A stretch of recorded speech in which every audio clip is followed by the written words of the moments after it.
मेरे साथ इस वक्त बिहार के डिप्टी सीएम और बीजेपी के कद्दावर नेता सम्राट चौधरी मौजूद हैं बातचीत करने के लिए। शुरुआत करूंगी कल की उस रैली से जो गांधी मैदान में हुई। बड़ी संख्या में वक्फ कानून के खिलाफ एक साथ विपक्ष लामबंद हुआ और तेजस्वी ने वहां एक बयान दिया जिसमें उन्होंने कहा कि हिंदुस्तान किसी के बाप का नहीं है और अगर इस तरीके का बिल आता है तो वो फाड़ देंगे इस तरह के बिल को। आदरणीय पिताजी लालू प्रसाद जी लगातार लोकसभा के अंदर भी बिल फड़वाते रहे हैं। ये कोई नई बात नहीं है। बिहार की जनता जानती है कि गुंडागर्दी का प्रतीक कौन है, अपराधियों के प्रतीक कौन है। तो ये अराजकता वाले लोग हैं, इसमें कहाँ दो मत है। लालू जी का परिवार गुंडागर्दी के लिए जाना जाता है और जब महिला बहनों के लिए सरदार अटल बिहारी वाजपेयी जी ने बिल लाया था तो फड़वाने का काम लालू प्रसाद जी ने ही किया था। इसलिए उनका बेटा कोई नया काम नहीं कर रहा। इसलिए ही मैं कहता हूं जनता को कि 15 साल का हिसाब मांगो तब वोट देने के लिए सोचो, क्योंकि ये लोग अराजकता के प्रतीक है, गुंडागर्दी के प्रतीक है। ये लोकतंत्र की बात नहीं करेंगे, छीन लेने की बात करेंगे। ये अपराधी हैं और इनकी मानसिकता अपराधी है। दूसरा सवाल ये है कि चूंकि बिहार में चुनाव है, अब चुनाव की तैयारियां जो है वो लगातार हो रही है। आनन फानन में कई काम किए जा रहे हैं। तेजस्वी कह रहे हैं कि वोटर लिस्ट को जिस तरीके से मॉडिफाई किया जा रहा है, आप यानी बीजेपी गरीबों, अल्पसंख्यकों, पिछड़ों, अति पिछड़ों का हक छीन रही है और ये हम होने नहीं देंगे। ये जो डर है इस पर क्या कहेंगे? इनके पिताजी 15 साल राज कर लिए इस डर पर। मैं भी ओबीसी समाज का बेटा हूँ। ये सब डर दिखाना बंद करें। इस देश में मोदी जी हैं, ना पिछड़ों का हक जा सकता है, ना अति पिछड़ों का हक जा सकता है, ना गरीब स्वर्णों का हक जा सकता है। कोई दलित का, कोई पिछड़ा का, अति पिछड़े का 1 इंच भी बाका नहीं हिला सकता है। एकदम स्पष्ट रहिए। ये लोग गुंडागर्दी से सरकार चाहते हैं, कुछ नहीं हो सकता है।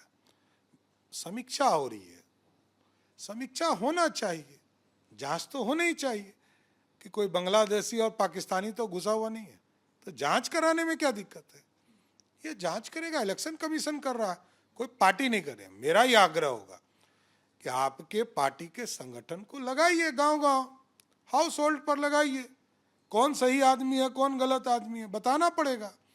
हम लोगों ने भी आग्रह किया है, भारतीय जनता पार्टी और एनडीए के कार्यकर्ता गांव-गांव बूथ पर जाएंगे और वहां समीक्षा कराएंगे। कौन गलत है, कौन बूथ लिटोरा है और कौन जिन निकालने वाला है। वो सब जिन समाप्त होगा। कौन है जिन निकालने वाला? अरे जो जिन पर 15 साल राज किए बूथ कैप्चरिंग से, और बूथ कैप्चरिंग का दौर खत्म हो गया। अब तो ईमेल से वोटिंग हो रहा है बिहार में। बेचारे लालू जी के परिवार को, लालू जी कहते थे आईटी फाइटी क्या होता है। आज आईटी नहीं रही तो कुछ हो ही नहीं सकता है। लोकतंत्र है, अब लोकतंत्र ईमेल से चल रहा है बिहार, और देश में पहला राज्य है बिहार जहां ईमेल से वोटिंग हो रही है। तो लालू जी को तो अब शर्म करना चाहिए। आईटी भी आ गया और ईमेल से वोटिंग भी हो रही है, और लालू जी का परिवार हल्ला कर रहा है। अरे गरीबों का हक मोदी और नीतीश जी के रहते कोई बाल बाका नहीं कर सकता। एक सवाल है मेरा सम्राट जी, बीते दिनों जिन जिन राज्यों में चुनाव हुए, महाराष्ट्र चुनाव हो या उत्तर प्रदेश चुनाव हो, हर जगह हमने देखा कि बीजेपी के जो तमाम बड़े नेता हैं एक मैसेज विशेष तौर पर वहां देने की कोशिश की। अब क्या बिहार में, सीधा सवाल है ये, 80-20 का तर्ज बिहार में भी आप लोग लागू करेंगे? उसी पर चुनाव लड़ेंगे? सिर्फ विकास विकास विकास पर लड़ेंगे और अपराध और सुशासन पर लड़ेंगे। अपराधी के खिलाफ बिहार की जनता है। जिसने अपराध किया है बिहार के साथ, उसके खिलाफ जनता है। ये जो एमवाई की बात करते हैं कि एमवाई पिछले 35 साल से लालू जी कर रहे हैं।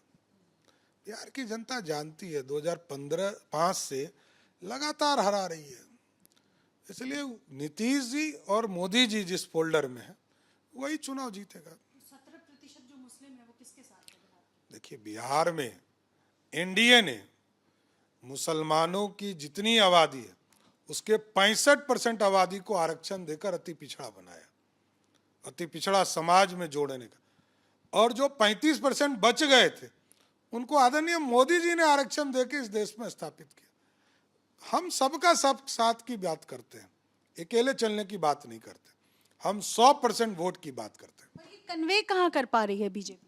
देखिए, एकदम पूर्ण रूप से कन्वे है, तब तो जिता रही है जनता, लगातार जनता जिता रही है। मोदी जी तीसरे बार प्राइम मिनिस्टर है। ये कांग्रेस को नहीं पच पा रहा है तो हम क्या कर सके। एक सवाल और, अखिलेश यादव ने बाबा बागेश्वर को लेकर बयान दिया जिसमें उन्होंने कहा कि अंडर टेबल ये जो तमाम बाबा हैं ये पैसे लेते हैं। अब देखिए, लालू जी का परिवार और मुलायम सिंह का परिवार क्या करता है देश जानती है कि ये सब कहीं 3.5 मुख्यमंत्री हैं, कहीं 5.5 मुख्यमंत्री हैं।